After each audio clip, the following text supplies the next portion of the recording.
This is Local Edition. My name is Brad Pomerance, and we are in San Luis Obispo County today. We are joined by Mary Lucey. She is the president of the Oceano Community Services District.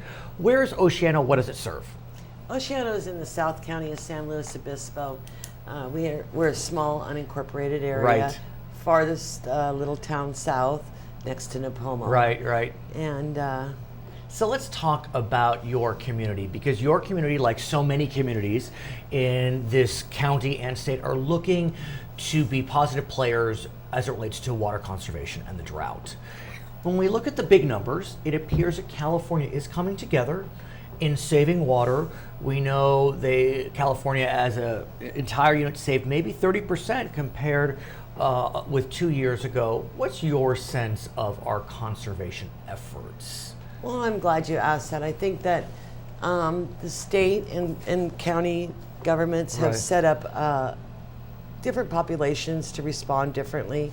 I notice there's some inconsistencies across the board. Explain that to me. Well, say for example, some agricultural land is not metered, so we have no idea how much they're pumping. Where a single-family residence, they have got a bucket in the shower. They're not flushing their toilets. It's they're interesting. taking their dishwater Right. and throwing it out in the yard. They're asked to tear up their sod, but still, we have big major corporations who are putting in building permits, getting approved. And let's talk about that, because there's no question there is a tension that has been created as a result of this drought.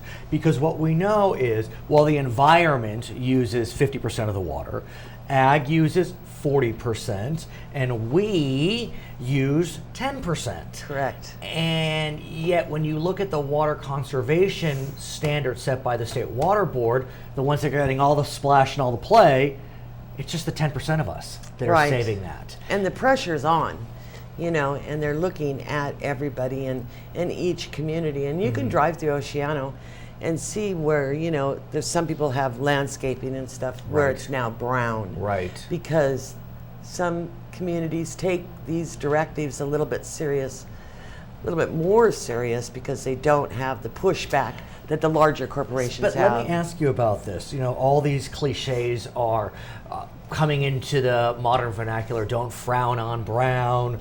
Brown is a new green. Fade to gold. I mean, do you think that this is all marketing, or is it, activism at its best? That we as Californians are coming together and recognizing that we can't have our green lawns anymore, and brown is the new gold or green or whatever you want to call it.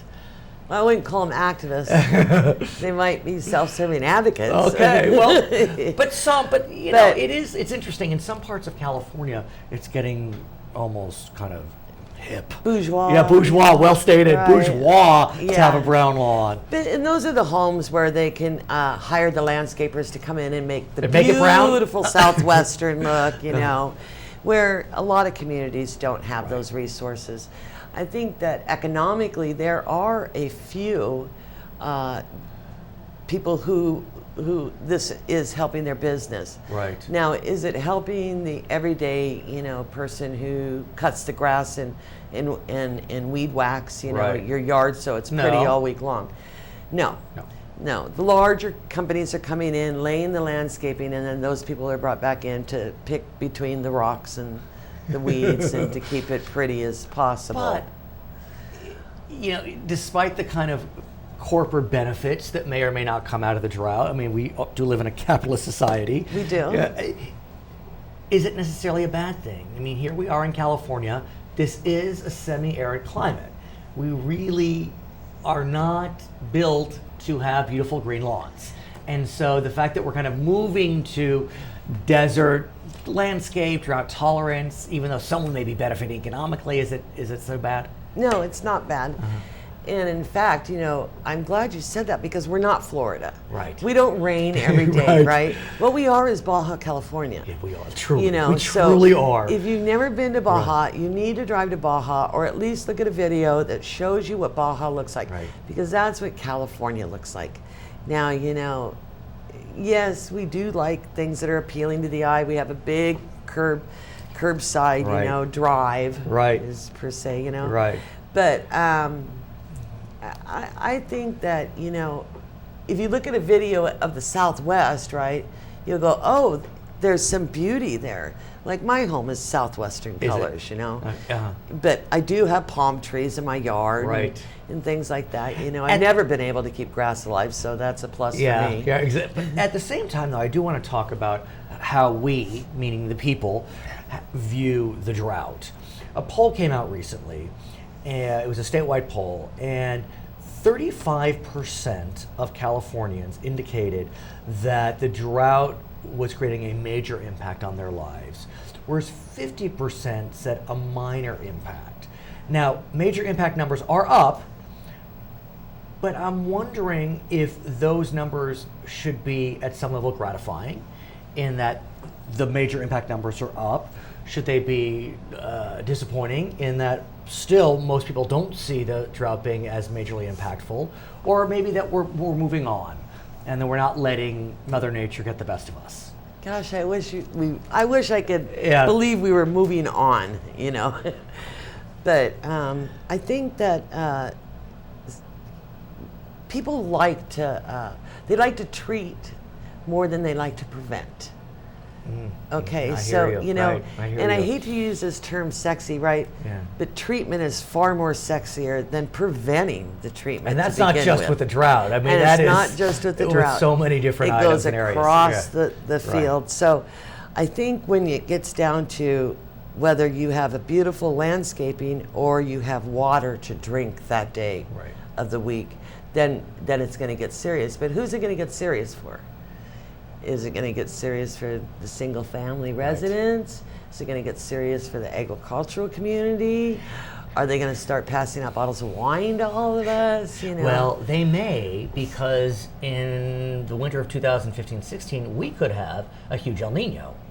And I want to talk to you about that, because through these 4 years of drought, which have been painful, we may all of a sudden see torrential rains through southern, maybe central, maybe northern California. Now, they would need to be almost apocalyptic to eliminate the hazards of these last 4 years. So what's your sense of kind of where we are headed if this El Nino does come? Well, it is going to rain again. Right. It's raining, right. As we speak. Spritzing here and there exactly. in the morning sometimes. So it is going to rain again. What I'm far more concerned about is the community of Oceano for a minute. We're at the bottom of the hill. Yes. So all that storm runoff, literally, all that agricultural runoff is going to run into our town. And so unless the policymakers step up to the plate and say, look, we have to avoid this town from being washed off the map, because it's our obligation, it's our responsibility. We have legislative money to prevent this from happening. Well, it's treatment and prevention, just like you said. And That's so right. The question is, are you now trying to prevent the impacts of mudslides? We're advocating to prevent. Is the system going to move fast enough to minimize it? Right. Mitigate it. We have an El Nino this winter? No, we're going to flood out. So what do you do? Well, what do you don't want to know what they have planned. I mean, it's... Well, it goes from putting a pump at one of the bridges, right, to one of the overpasses, to basically blowing a hole out of the side of the dam. I mean, not the dam, but the levee, and having the fields flood. Her name is Mary Lucey. She is the president of the Oceano Community Services District. My name is Brad Pomerance. You are watching Charter Local Edition.